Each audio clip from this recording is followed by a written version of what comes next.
love game meat? Well, pay attention to this piece. The Forestry, Fisheries and Environment Department has extended its deadline for comment on its game meat plans.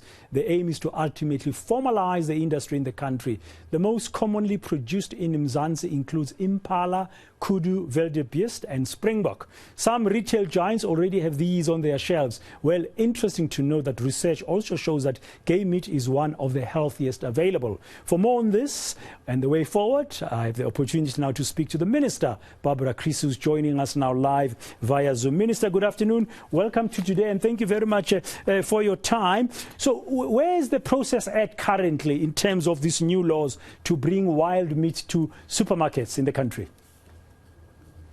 Well, currently the strategy is out for public comment.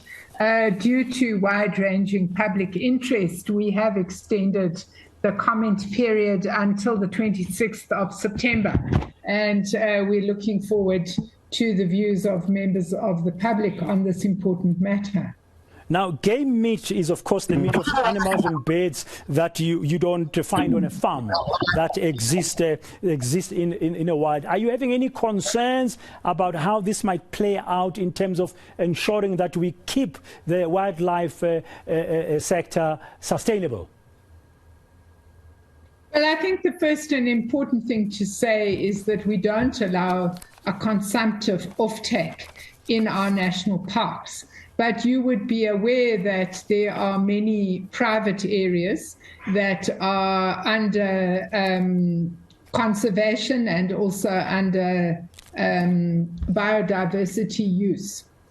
So game farmers would be those who would be farming outside of the protected areas.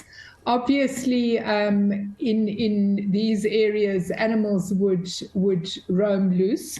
At the moment, the main source of game meat is from hunting, and there is a limited amount of game meat that is available as a result of culling. You would understand that even in protected areas there, in order to ensure that the grazing is sustainable, you have to control the size of the animal population.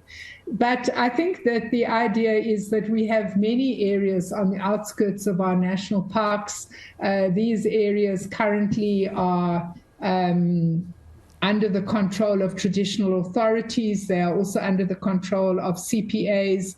And very often these areas are underutilized. There's some limited cattle ranching. Obviously, cattle ranching and protected areas is not always a compatible land option because of the risk of predators escaping. So we think these areas are ideally suited to the production of game meat.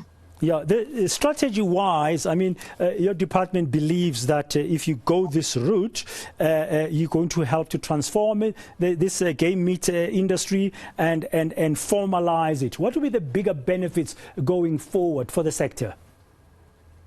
Well, I think one of the concerns we have about our wildlife sector in general is that communities who live on the outskirts of our national parks don't adequately benefit from living there. As I say, many of these communities have access to land which is currently underutilized. And we think that this is one way in which we can have compatible land use and at the same time have communities having a sustainable offtake. Of course, this also helps us with our broader transformation objectives because the biodiversity industry generally is one of the less transformed sectors of our economy. Yeah, and I think the deadline is the 26th of September, is it, for comments, if I remember the date correctly? Yeah. So until then, you are keep making people aware of the importance of doing so. Hopefully, though, you'd think another of the offshoots of this will be new private investments in the sector. Indeed. We already have a big game ranching industry that has expertise and experience. I think what we're hoping through the strategy is that expertise, experience, and investment would become available to other parts of our country and to other segments of our community. As I say, we are very concerned that if you want to maintain protected areas, it's very important that communities living on the outskirts believe that they have sustainable livelihoods. And we think that this is one of the ways in which we can introduce sustainable livelihoods and at the same time, as I say, have a land use which is compatible with the protected areas that are nearby.